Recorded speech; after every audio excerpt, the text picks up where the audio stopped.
प्रिय सब्सक्राइबर बंधुओं, भीखाराम डेंडान चैनल पे आपका हार्दिक अभिनंदन एवं स्वागत है। मैं आज को आपको इस तरीका की एक वीडियो लेके आया हूं कि ये पाराशर ऋषि कौन था। पाराशर ऋषि वशिष्ठ ऋषि का पुत्र था और ऋषि शक्ति का पुत्र था। जब पाराशर ऋषि के कोई संतान नहीं होती है तो वो घर से अपनी घरवाली से तपस्या करने की कह करके और तपस्या करने के लिए चला जाता है। इधर को नर्मदा नदी के किनारे जाकर के घोर तपस्या करता है, कठिन तपस्या करता है और अन्न जल सब छोड़ देता है, सिर्फ पवन का ही आहार करता है। कुछ दिनों के बाद में माता पार्वती बड़ी प्रसन्न हो जाती है और प्रसन्न होकर के उसे वचन मांगने को कहती है, आशीर्वाद देती है और उसके सामने प्रकट हो जाती है। ऋषि पुत्र की बात को रखता है कि मैं निसंतान हूं, मेरे कोई पुत्र नहीं है, मुझे पुत्र होना चाहिए। तो माता पार्वती तथास्तु कहकर के अंतर्ध्यान हो जाती है। इधर को होनी का संयोग देखो, बड़ा मौसम सुहावना हो जाता है, शीतल मंद सुगंध हवा चलने लग जाती है।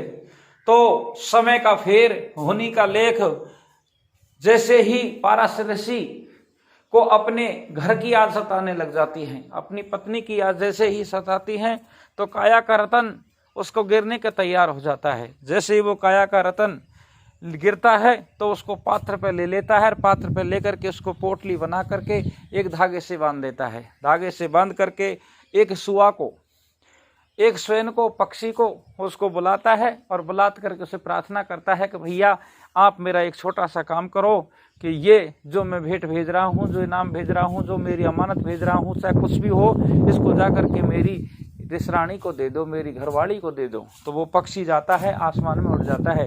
इधर को दूसरा स्वयं पक्षी उसको मांस पिंड समझ करके उस पर झपटता है और जैसे ही दोनों के आपस में विवाद सा होता है तो वो मांस पिंड छूट जाता है, वो काया का रतन छूट जाता है और कालिंदी नदी के ऊपर, कालिंदी नदी के जल में गिर जाता है। कालिंदी नदी के जल में गिरता है तो इधर को एक ब्रह्मा जी से श्रापित होकर के एक अप्सरा मछली बन चुकी थी। वो मछली उसी जल में रहती है और वो मछली है जो काया के रतन को निगल लेती है। जैसे ही वो ऋषि के वीर्य को निगल जाती है वो गर्भवती हो जाती है और गर्भ बढ़ने लग जाता है।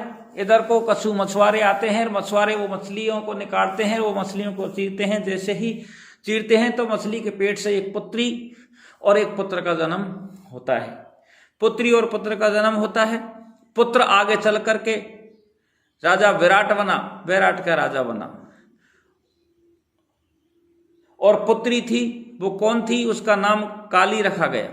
काली के बाद में उसका नाम मत्स्यगंधा भी रखा गया और मत्स्यगंधा के बाद में उसका नाम सतवती भी रखा गया। इधर को ऋषि की भक्ति पूरी हो जाती है 12 वर्ष के बाद में।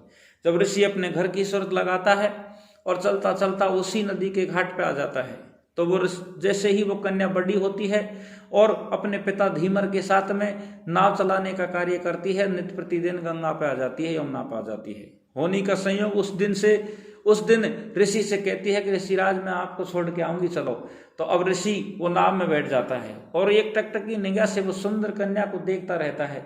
जैसे ही देखता रहता है धीरे धीरे बीच समुद्र में, बीच धार में, बीच गंगा में, यमुना में जब वो नाव पहुंच जाती है तो ऋषि कहता है कन्या से कि कन्या तुम कौन हो, तुम्हारा नाम क्या है? और मैं तुम पे प्रसन्न हूँ, मोहित हो चुका हूँ, आसक्त हो चुका हूँ और मैं तुम्हें काम वासना की इच्छा से देख रहा हूँ। काम की इच्छा मुझे जागृत हो चुकी है, उसकी पूर्ति करो। ऋषि कन्या, वो कन्या जो धीमर की थी सतवती मत्स्यगंधा, वो काफी मना करती है, लेकिन ऋषि कहता है कि चिंता करने की कोई बात नहीं है, तुम्हारे यौवन में कोई फर्क नहीं पड़ेगा, तुम कुंवारी की कुंवारी रहोगी, ये मेरा वरदान है, मैं भक्ति के बल से कह रहा हूँ। और तुम्हें संसार सागर में कोई देखा गया वो नहीं, मैं आसमान में धुंध छवा दूंगा और जल में काई छा दूंगा। तो जब ऋषि नहीं मानता है तो वो कन्या तैयार हो जाती है। तो कन्या के साथ में ऋषि संभोग करता है जिससे एक पुत्री और पुत्र का जन्म होता है। इधर को वो पुत्री है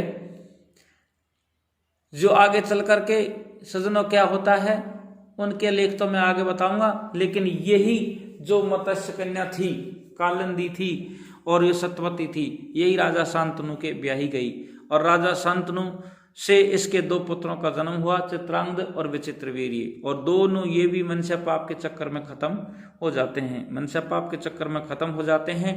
तो कुंवारी सत्यवती कैसे, जो पुत्र हुआ था पाराशर ऋषि का, उसका नाम कृष्ण चैतन्य या वेद व्यास भी कहा गया है। इसने महाभारत की रचना की थी, वो आता है और आकर के उन्हीं की निगाह से आकर के वंश चलता है चित्रांगद और विचित्रवीर्य की घरवाली के, अंबा और अंबालिका के, जिसमें धृतराष्ट्र और पांडु का जन्म होता है। सजनों, ये छोटा सा प्रसंग मैं आपको लेकर के आया हूँ। अगर अच्छा लगे तो लाइक करना, कमेंट लिखना ना भूलें।